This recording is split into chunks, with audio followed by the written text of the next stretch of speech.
sont les points d'ado. Aujourd'hui, j'ai l'honneur d'accueillir sur mon plateau M. Leuz, l'activiste, qui va nous parler du développement de la banlieue par rapport aux teams et aux associations. Tout d'abord, je vais lui laisser la parole. Il va se présenter. Salam alaikum Leuz. Salam nuyu naa la Adama Ndiaye. naka mu yaa ngi ci jàmm. waaw ñu ngi sant alhamdulilah maa ngi leen di nuyu waa Sénégal yëpp di nuyu waa Dakar aussi di nuyu waa banlieue bi surtout di nuyu waa Djiddah Thiaroye Kaw di nuyu suñu kilifa yëpp voilà di ñaan yàlla defal ñu jàmm ñu demoon màkk tamit ñu gis yàlla nangu seen i ñaan defal ñu ko jàmm ci suñu réew mi ak ci àdduna bi yëpp voilà. beaucoup Leuz nuyoo am na solo ñu ngi lay fay di la ziar di la jaajëfal ci invitation bi nga accepté ak ñun tey nag on va parler du développement de la banlieue par rapport au team ak association bi yow ñu ne activiste la léegi tout d'abord on aimerait bien savoir pourquoi Leuz l'activiste. waaw loolu boo ma ko laajee damay sawar pour tontu ji c'est parce que activiste benn élément la boo xamante ni rek juste objectif am mooy recadrer waat Sénégal boo déggee recadrer waat Sénégal mooy delloowaat Sénégal li mu moom mais nekk na mission bi métti la c'est parce que actuellement nii chaque jour yaa ngi dégg ci télé ak rajo yi ay activistes yi ñuy jàpp di leen defeere di leen yóbbu de parce que ay kenn xam comprendre nga mu nekk loo xamante ni lu métti la doon ko yombul ñun dañuy jéem pour doon ko mais mënuñu ko doon comprendre nga dañuy jéem rek voilà avant programme activiste Leuz dafa nekk benn acteur de développement boo xamante ni mission unique rek lenn la mooy na banlieue bi développé comme li ñuy wax toujours suñu slogan fexe banlieue bi doon bon lieu voilà loolu mooy suñu objectif à part loolu nag ñu ngi jéem a xeex def le tout pour delloo li nga xamante ni moo di Sénégal ba ñu xamoon ñu delloowaat ko ci place am loolu mooy loolu activiste loolu mooy suñu mission aussi mooy Leuz personne loolu mooy suñu mission ci fi nga xamante ni moo di banlieue bi ak ci Sénégal. d'accord dégg nañ bu baax li nga wax mais malgré yow danger yi am yëpp tout le temps wax nga ko ci say biir wax nga ne dañuy jàpp ay activiste yow nga jékki-jékki rek dugg ci comme ça nii peut-être am na lu tax nga dugg ci parce que boo nee da ngay développer banlieue bi ba mu nekk bon lieu ça veut dire que am na benn chose boo xam ne dafa négatif bu nekk ci biir yow nga bëgg ko dindi léegi yow lan moo tax exactement yow nga tëb rek bëgg a nekk activiste comme ça bëgg a développer banlieue bi te am na say supérieurs yoo xam ne ñu ngi fi te mënuñu ko développer. voilà loolu toujours dañuy wax benn affaire mooy li ñu war a njëkk a def suñu xel d'abord mooy doomu aadama bu ci nekk mënoo matal lépp ku ci nekk da ngay ñëw lii sa rôle ak fi sa capacité toll sa compétence nga def li nga mën bàyyi sa morom ñëw aussi di fàttali toujours ni sénégalais yi dañuy bàyyi xel ci cadre loolu activiste yi nekkul day combattre ngir boppam moom nekkul day combattre ngir ñi nekk ci kanamam mais day combattre pour ñi nekk ci ginnaaw ñëw c'est parce que dañ toll ci benn jamono boo xamante ni dañu war a delluwaat suñuy xel comme ci mag ñi fi nekkoon exemple bu ma nee mag ñi fi nekkoon dama la koy tënkal ci cadre ñu généraliser Afrique dañuy wax lu mel ne ay Thomas Sankara Nelson Mandela ay Patrice Lumumba ñooñu seeni mission ci Afrique ñu def ci ay jàngat gis ni nekkoon nañu ay nit yoo xamante ni dañoo jógoon pour delloo Sénégal li mu moom pour delloo Afrique li mu moom yaa ngi dégg comme ay Cheikh Anta Diop delloo Sénégal li mu moom aussi ñoom seen vie nekkoon vie bu compliqué ñenn ñi dañ leen rey comprendre nga ñenn ñi seen vie yëpp kaso lañ ko def ñu gis ni carrément ni ci ñooñu leen defee jàng xam ni risque am na ci mais terewul ne risque bi ci nekk sëgam ñoom ñoo ko mënoon a tenir dund ko gore ba dund ko pour delloo Afrique bi moom sàkkatumaan ñun ñi nga xamante ni ñoom seen combat pour ñun la woon looloo waral tey jii nii bu ñu jógee pour dugg ci mission activiste d'abord naqar yi nga xamante ni moo ci nekk dañ koy jàng xam ko d'abord parce que booy dugg ci dara njëkkee ni carrément ci sa xel ni fa nga jëm kaanee fa nekk yaakaar naa ni boo fa àggee rek doo ci am benn problème ci sa vie ñun xam nañ ni carrément ni ci mission bi nekk mission bu yomb aussi xam nañ ni mënuñu ci dara mais li ñu war dinañ ko ci def ba luñ ci gagné après ëllëg ñu xam ne carrément ni lii lañ ci yàlla. d'accord kon loo ci góobee gar ko à l'aise am nga fit mais bon yow par comment yow nan nga bëgg a taxawalee exactement say activité ba xool ba yegg si carrément sa objectif par comment nga bëgg a def say stratégie teg ko ba mën a développer lan yan façon jëyee nga teg tey jii yoo xam ne taxaw nga pare nga quel que soit alpha problème bu mënti taxaw bañ nga ko ba nee nga da ngay roy ci ñoom Thomas Sankara et autres nga xamante ni bizarrement majorité bi yëpp jaar nañ prison dund nañ lu metti mais dañoo sacrifié pour seen avenir léegi yow du coup comment tu comptes y procéder. benn affaire d'abord dama koy wax mooy dañu nekk ci réew moo xamante ni muy Sénégal d'abord démb maa ngi dégg benn chronique bu benn kilifa def bi koy wax boo fi nekkee bëgg a combattre benn affaire pour bëgg ko dindi d'abord li ñenn ñi di doxee da nga koy bàyyi mooy bëri na ci ñuy wax ci télé wala di wax ci rajo succès moo leen tax di wax mais ñun amul lenn lu ñuy xaar ci succès c'est parce que valeur nit ki du succès mais valeur nit ki li mu doon mooy ngay jariñee mais pas ngay xaar pour di lay tàcc wala di la yuux wala di la tàppe ci ay t-shirt ak ay yu kenn xamul stratégie yi ñu teg d'abord man dama nekk président confédération des associations de la banlieue muy CABU mu nekk confédération bi ñu ko créé depuis 2012 mais ci yan anam la ñu ko créé mooy 2012 ku ko wax xam nga ne carrément ni banlieue bi mi ngi nekkoon ci ay jafe-jafe association yi bari nañ fi ku ci nekk yaa ngi jéem li nga mën mais problème bi mooy association bu ci nekk li nga chargé wu attanoo ko sa état moo attanul programme Sénégal bi yëpp waxuma nag association parce que association léegi association bu ñëw taxawal bu ñu taxawal tey une semaine wala un mois bu daanu c'est parce que association buy dox ci santé bëgg a xeex santé bëgg a xeex environnement bëgg a xeex éducation bëgg a xeex social ak yeneen ak yeneen nga bëgg koo boole te état kese attanu ko day métti bi ñu xoolee 2012 ñu gis ni jafe-jafe am na ci banlieue bi moo xam ci cadre éducation la fu mën a doon surtout ci inondation ñu créé confédération bi dajale association yi ñu xam ñu boole suñuy doole pour mën a combattre développement banlieue bi ñu tegu ci yoon depuis boobu ba léegi nag alhamdulilah c'est parce que ñu ngi dox sans ci loxoy kenn c'est parce que yenn saa ngi dégg ku ne ni sax lan moo tax yéen ONG yi ñu leen financé c'est parce que gis nañu ne ONG yi ñu gis jamono ñu toll nii am na ci point yoo xamante ni soo ko accepté wu ci seen biir bi du ñu mën a yëkkati seen alal di la ko jox moo waral nag depuis 2012 ba léegi alhamdulilah ñu ngi ànd ak tamit aussi ay kilifa yoo xamante ni ñu ngi yëkkati seen doole ak seen xel ak seen lépp di ko def ci ñun aussi ñun ñu koy delloo fa ko tax a jóg c'est parce que depuis boobu ba léegi bëri def ay kilifa yoo xamante ne tey jii nii boo leen tuddalee confédération bi ñoom xam nañu li suñu mission aussi xam nañu ni heure bu ñu jógee rek lu ñu attaqué yàlla daf ñu ciy jàppale dinañ ci am ndam te aussi nañ ci def lu ñu mën voilà. léegi les doguma la sax à part association boobu noonu est-ce que amul leneen loo créé loo xamante ne nii ça te permet que nga fay wane say jéye li ngay def comme par exemple ay mouvement wala ay team wala nga am par exemple benn chaîne YouTube wala foo xamante ne nii c'est public en général dans les médias foo xamante ne nii dinañ xam ne kii c'est l'activiste foo ko gis da nga koy xàmmee wala yow da nga conservé wu juste avec sa association mooy bi ngay wax nga xam ne yow yaay président bi wala am na yeneen yoo tegaat. waaw côté boobu toujours dama fay indi ay leeral mooy ni dama nekk membre benn association bu ñuy wax AUDMC mu nekk Médina Gounass 2009 lañ ko créé 2012 ñu créé confédération bi 2015 laa nekk président confédération boobu parce que am na ñu ko jiitu mais pour li ma créé man personne man créé lu ma dara man personne mais en tout cas li may wax sànq lay waxaat affaire bi nekkul ci loo xamante ni ñu kii mais Capitaine Leuz ci ay activité am ak ci lu mën a doon ak ñi muy àndal ak yooyu néew na tey fooy dugg ci banlieue bi tey tudd fa turu Leuz ñu ne la xamuñu ko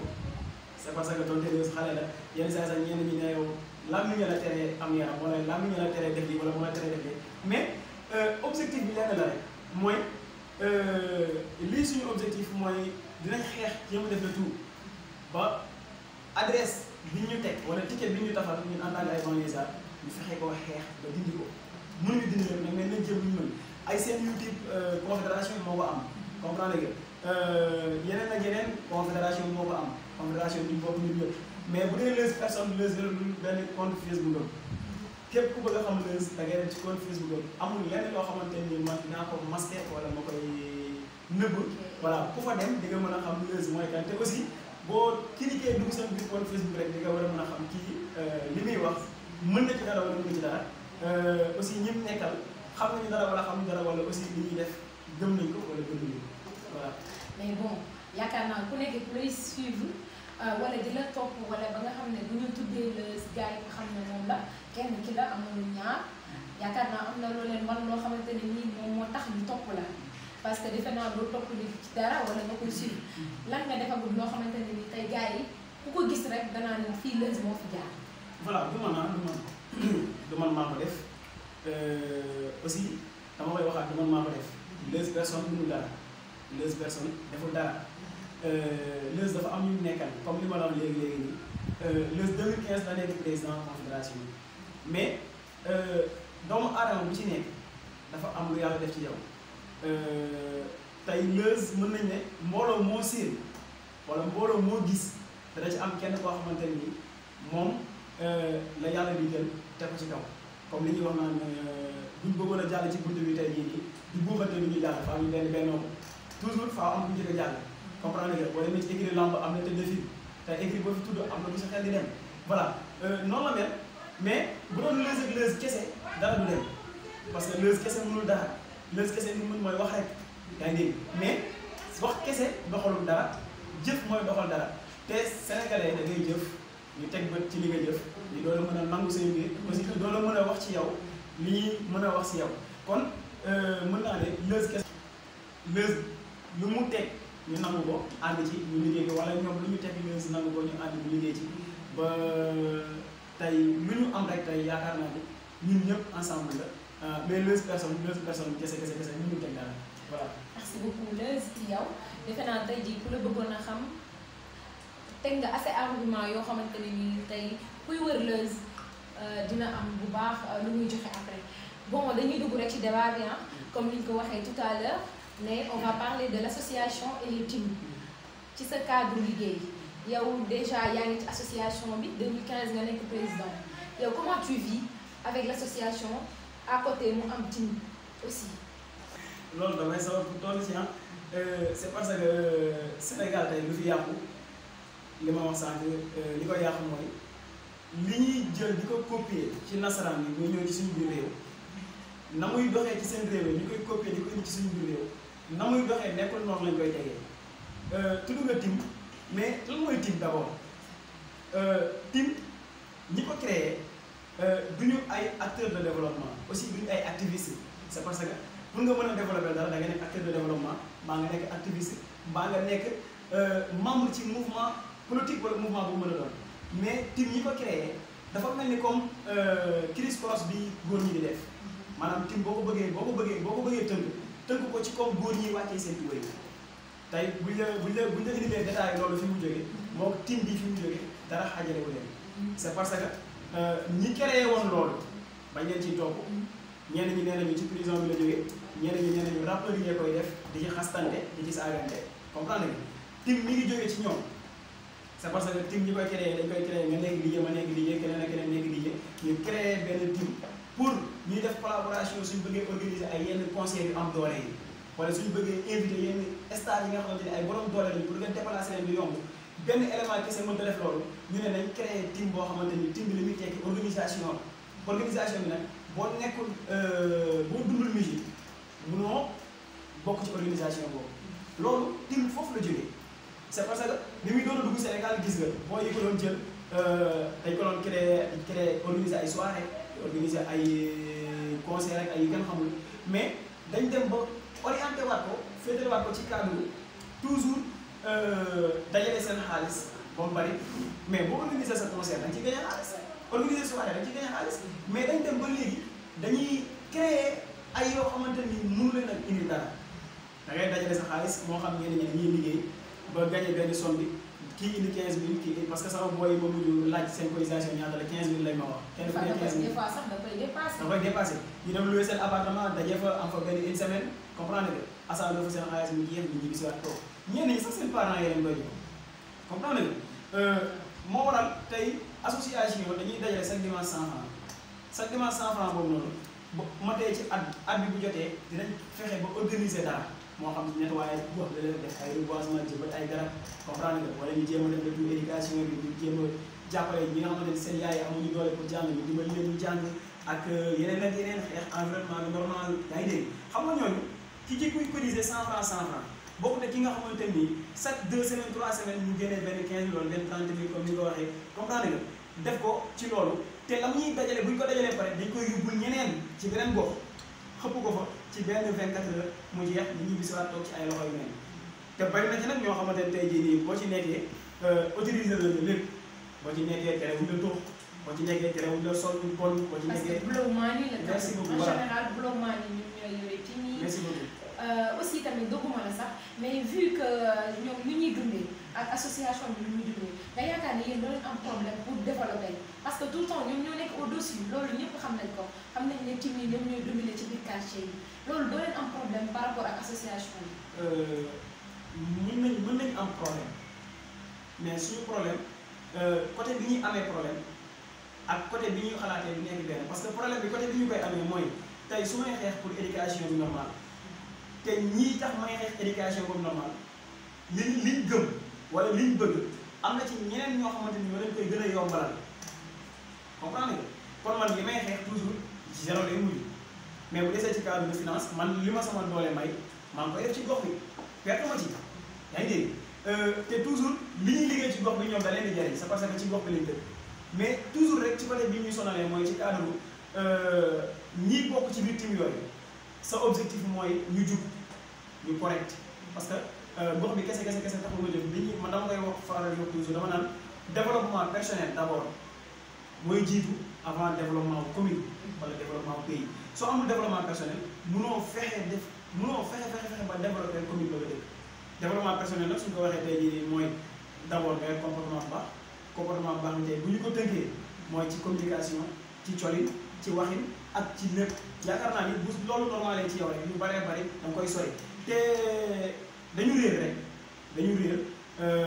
te gëm naa ni dañu réer te dinañu mës a feeñ c'est parce que ñaanuñu yàlla dund ci loolu à vie parce que ku ci nekk ñaan yàlla am jabar am ay doom te ñoom ñi ci nekk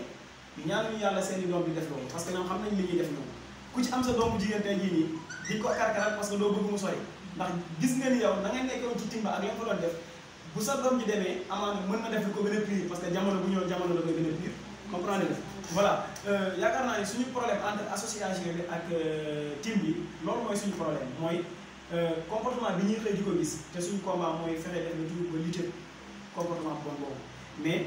chaque jour ngay xëy di ko gis te aussi mën nga bokk nit kër sax ngay wax ak moom di ko yedd ci yooyu mu lay sànni loxo di dem du la neex te boo génnee yaa ngi dajeeg rakku jàmbur di ko orienté mu lay fekk si mais yow ki nga bokkal kër sax mënu laa fekk si dafa metti tamit aussi loolu mooy nekk problème entre team ak association mais pas ci côté bi ci des voilà. Bon ok merci beaucoup tontu bi leer na loolu macha allah am na solo mais du coup lenn am na tamit parce que soutien boobu ngay wax léegi yaa ngi ne ki nga xam ne moom nga nekkal sa biir kër booy waxam ne dina déglu par contre ki nekk ci mbedd bi soo waxee moom dina la déglu mais est-ce que généralement ñun ñëpp dinañ la déglu parce que comme ni ma la waxee sànq nee naa la team yi moom moo nekk au-dessous ci quartier yëpp parce que ki nga xamante ne nii dafa am artiste par exemple am autorité bu koy jàppale tout le temps lu mu soxla mu jox ko soxlawul muy cotiser ay 100 francs comme association yi ñu koy defee lu mu bëgg rek da ko koy jox parce que tout le temps mu ngi koy apporter benn soutien aussi te boo xoolee sénégalais moom moo nekk nit koo xamante ne nii buzz la bëgg su gisee ki nga xam ne moom mi ngi dem tout le temps mi ngi am mi ngi côtoyer ay artistes chaque jour day bëgg côtoyer kooku aussi pour am li mu am yéeg fi mu am du coup association yi dootuñu am soutien boobu noonu trop ba nga xamante ne nii dinañ am ñeneen ñu wàll si yàlla léegi du coup yéen nan ngeen di dundee loolu noonu parce que des fois mën na leen faral indil ay problème parce que dégg naa sax ne ONG yi léegi team yi la ñuy financé loolu tam bëggoon naa nga wax ci tuuti. voilà ci côté boobu d'abord damay déparé fi nga daanaka mooy am na ci sax ay émissions yoo xamante ne tey bokk nañ ci émission yëpp puissance ci Sénégal du ma tudd turu benn émission. du ma tudd turu kenn mais kuy seetaan télé aussi nga xam. loolu yenn gars yi nga xam ne ñoom la ñuy woowee borom ñaari tur yi ñoom ñoo yore ONG yi ñuy wax Sénégal yàgg naa dox mais li ñuy wax toujours rek génération bi mujj jóg dañu sox dañuy dugg fu ne dañuy génn fu ne comme li ñuy wax ci cadre activiste activiste loolu bi njëkk d'abord mooy jéem a def ay recherche xool au fond lan moo nekk ci biir lan départ bi lan la mais bi ñu defee ay recherche gis ñu départ bi ndekete départ bi xaalis bu bari bi ñu doon jël di ko xëpp ci association yi mouvement yi ñu mën a doon yooyu noonu yëpp alal la boo xamante ni fi muy liggéey baaxul boo accepté nekk caaxaankat di nga jot seen alal mais boo nekkul caaxaankat doo mën a jot seen alal exemple tey comme ma jël exemple tey ci suñu autorité locale yi am na ci ñenn ñoo xamante ni sax xamuñu lan mooy tiim li ñu xam mooy mbooloo rek amal nekkal jeune créer sa benn mbooloo xam nga ñëw na leen voilà ñii samay mbooloo lañu naan dafa am lu ñuy organiser ñu ne fi génn fi ñu yëkkati alal jox ñoom mbooloo bi lañu xool am ci ñenn ñoo xamante ni xooluñu mbooloo mi mais li mbooloo mi porté woo la ñuy xool mbooloo bi lan ci lan la ñuy dox mbooloo mi lan mooy seen rôle ci biir commune bi est-ce que li may yëkkati di leen ko jox ci commune bi lañ koy defaat wala defaatuñ ko ci commune bi xam nga ñaari parti mi ngi noonu këlee mbooloo bi rek lay xool nga ñëw mu jox la parce que na seen xool seen rek ëllëg bu leen soxlaa ngeen mën ko ñëw fekk si mais kee mi ngi xool li muy joxe est-ce que ci biir commune bi lay delluwaat wala delluwul ci biir commune bi ñaari parti yi bokkul la troisième partie bi mooy ONG yi ñuy wax ONG yi ñuy wax da ngay mën a accepter seeni accord nga mën a jot seeni financement mënoo accepter seeni accord doo mën a jot seeni financement te seeni accord benn affaire la mooy ONG yi fi nekk yëpp borom ñaari tur ko moom ONG yi fi nekk yëpp am na ci ay mouvement yoo xamante ne tey jii financé nañ fi ay millions li gën a tuuti ci millions yi ñu financé 10 millions la ñun duggoon nañ ci projet boobu mais yàlla ñun moo ñuy dimbali toujours suñuy mbir du sori ci ñoom loolu c'est parce que dañuy mujj am ak ñoom ay réeróo ñu réglé li may wax toujours liñ lay bëgg a imposer ak la ngay bëgg da du nekk benn mais ñi ko accepté dañ koy jot yaa ngi dégg troisième point bi ONG yi la te ONG yi tey jii gis nañu seen i financement fi ñuy jógee fi ñuy duggee yooyu noonu yëpp gis nga moo waral tey problème bi yëpp li waral tim ëpp fi doole wala li waral tey caaxaankat yi ëpp doole ci Sénégal mooy ne alal bu bari bi dem ci caaxaan bi ña koy joxe ay caaxaankat lañu autorité yi nga xamante ni ñu ngi jiite suñu localité yi te xamuñu dara ca lañ leen dégg ñu ngi jël alal di ko jox yenn organisation yi nga xamante ni lañ leen di jox nekkul luy delluwaat ci commune ba mais luy dem ci ay caaxaan la mais toujours nag am na ci ay autorités yoo xamante ne tey jii nii du ma bëgg di tudd tur mais ba ci fii ñu toog sax borom commune bi fi nekk ngërëmam bu la koy jox voilà fi nga koy dugal day leer. comprendre nga aussi faa mu teg ba fi nga koy dugal mu ñëw ànd ak yow ci terrain bi jàpp ci sinon voilà boo ñëwaatee danaa la ñu ngi noonu. kay fan nga ko dugaloon. d'accord mais bon. Parmi tous ces conséquences yooyu nga xam ne moom ñoo tegee avec les ONG et tout yéen lan moo war a nekk comme seen taxawaay yéen association yi parce que am na association yoo xamante ne nii ñu dem fenn commencement bi le mouvement bi ñëpp ñëwul mais am na tout chaque fois loo xamante ne nii moom moo koy yàq à part tim bi soo ko tegee lan moo yàq association yooyu noonu. voilà association toujours nag avant tim sax dañuy wax avant tim c'est parce que man toujours damay bëgg di déparler avant. Avant tim di ñëw Sénégal association yaa ngi yàqu comprendre nga mais lan moo leen di yàq da ngay créer sa association tey nga dajale sa koñ yëpp ñu ñëw nekk plus de 100 wala 150 ba 200 fees kër gi yëpp wala fees centre bi yëpp ñu teg li ñuy teg voilà 2 réunions 3 réunions 4 réunions ñu commencé ñenn ñi commencé bàyyi dafa am ay nit yoo xamante ni maanaam li leen tax a jóg mooy comme li ñuy wax objectif dafa am njëriñ ci doomu aadama. boo amee objectif maanaam doo dugg ci lu dul dem boo amee objectif loo dugg lu ne gis ni carrément ni lii du dem da ngay dégg génnaat ci mais boo amul objectif nag lu mbooloo gisee la yooyu dafa am ñenn ñi ñuy woowee ay membre événement li leen neex mooy biir bi la jëf la jëf membre événement yooyu nag ñoom ñooy seppeekuwaat après ñoom ñoo seppeekuwaat dugg ci team yële c'est parce que lañ soxla amul fii ci association bi mais ci team ba la am mais toujours li ñuy wax mooy association tey dem nañ ba yor benn philosophie mooy bu ñu demee ba nekk benn 5 personnes sax wala nekk benn 7 personnes sax dañuy liggéey c'est parce que na mooy wax gars yi toujours ba naan leen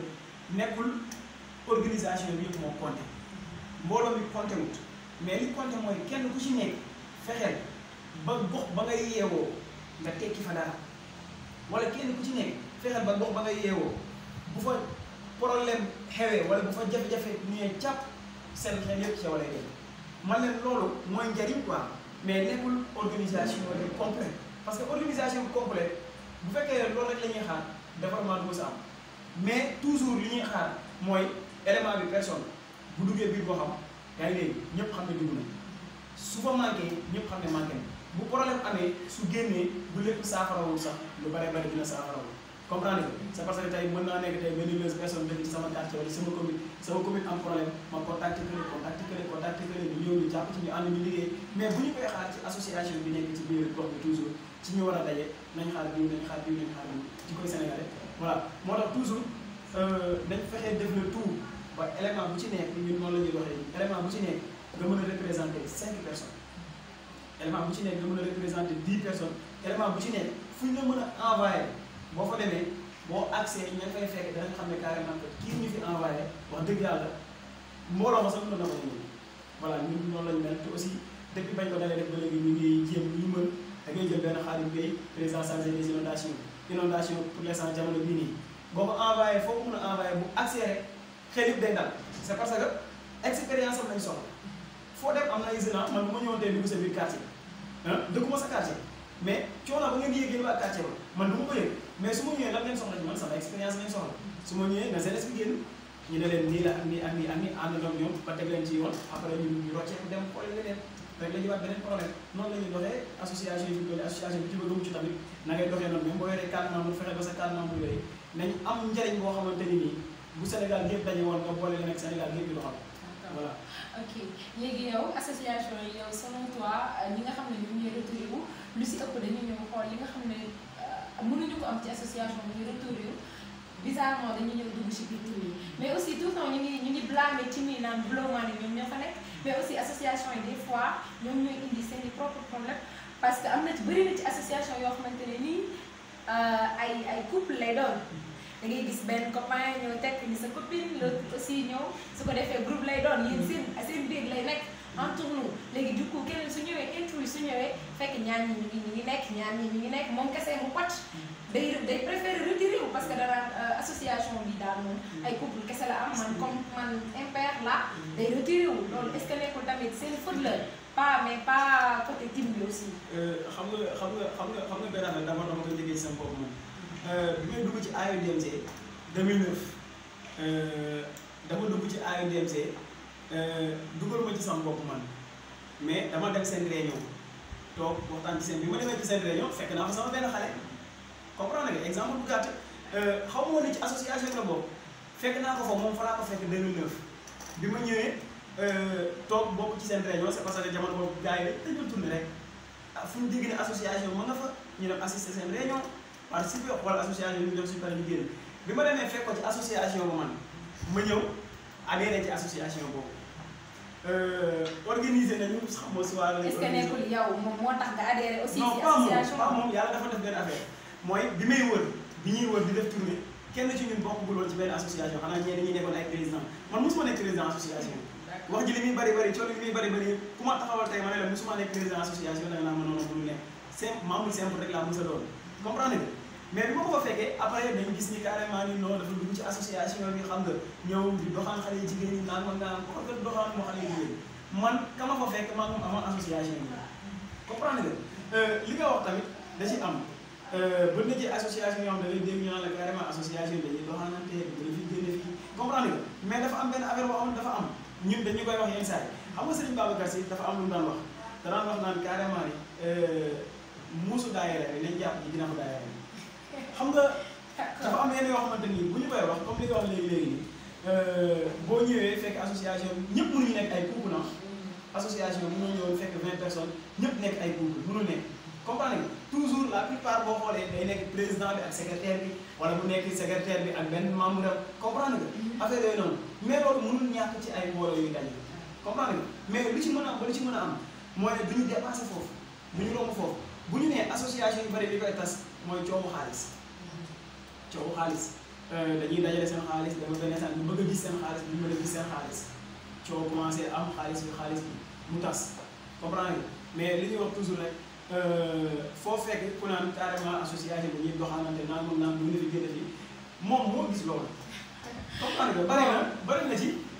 mais toujours li ñuy wax mooy association dañuy doxaanante or rek ñaar kese lañ fa gis ñoom ñoo seetlu loolu mais est-ce que ñooñu tamit ñoom ñooy attiré ñeneen ñi parce que boo gisee ñu ne président bi ak vice président bi ñoom ñaar ñu nekk yow déjà foofu rek coowu xaalis bi mën na jógee foofu parce que président mën na nekk di ñoom di jaay taar di jël xaalisu assos bi di ko neexalee booy bi wala keneen tamit aussi def la même chose léegi du coup coow dafay am foofu wala aussi des fois ñu association yu si bëri yenn saa dañuy organiser ay journées culturelles bizarrement seen dernier jour ay soirée lañ koy def président bi mu ngi foofu kee mi ngi foofu léegi yow ki nga xam ne moom amul dara ba tey ci point boobu lay taxawee ki nga xam ne moom amul dara déjà bu dem si soirée bi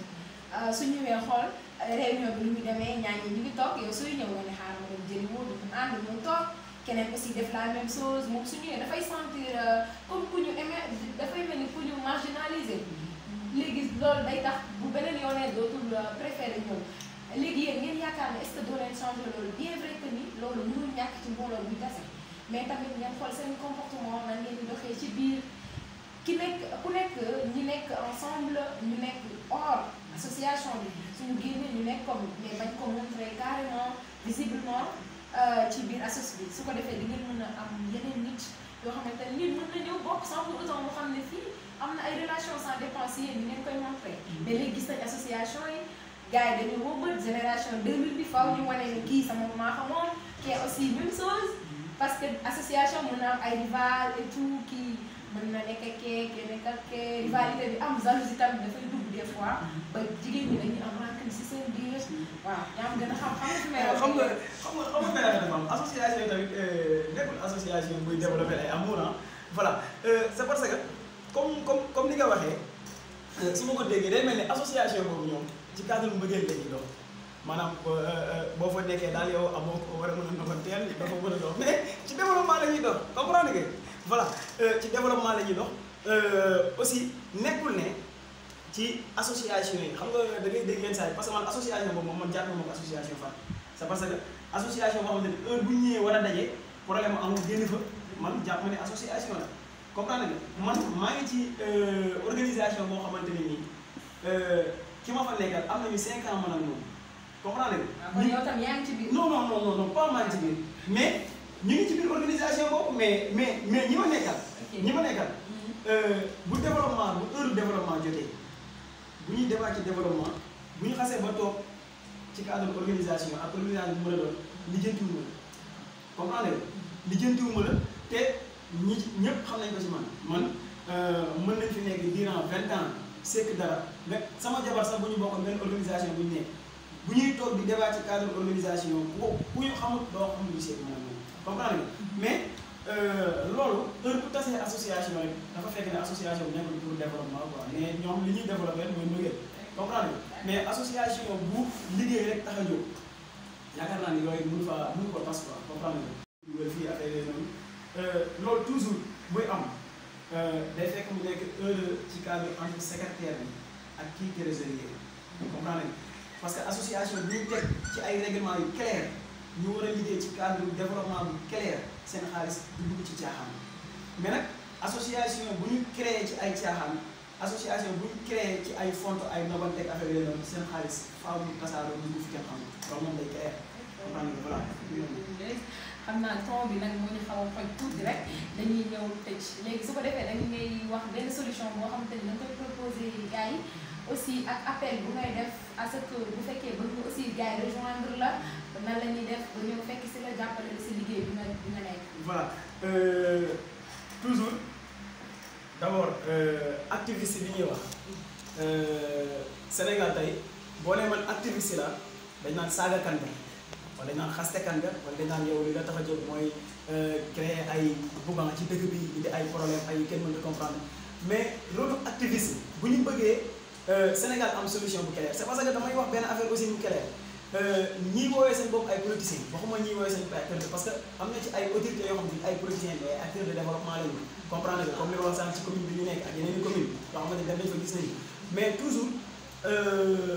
pour ñu mën a delloo Sénégal li mu moom comme delloo Sénégal fi mu nekkoon faaw ñu récupérer penc bi faaw ñu récupérer penc bi ci loxo yi mu nekk c'est parce que Sénégal avant indépendance ba tey dafa am ci ay loxo yu mu nekk penc bi boo déggee penc bi mooy espace public bi espace public bi boo ko déggee mooy fa politiciens yi daan taxaw di wax fa politiciens yi daan taxaw di nax askan bi fa politiciens yi daan taxaw di kaas di dig askan bi jeunesse bi ñi woowee seen ay activistes ak acteurs de développement société civile bi xarayante ba xëccoo ko ak ñoom mooy li nga gis tey ay plateforme aar lu ñu bokk comprendre nga ay révolution SN ay yeneen ak yeneen yoo xamante ni ay frappe mouvement frappe France dégage affaire yooyu loolu am fi woon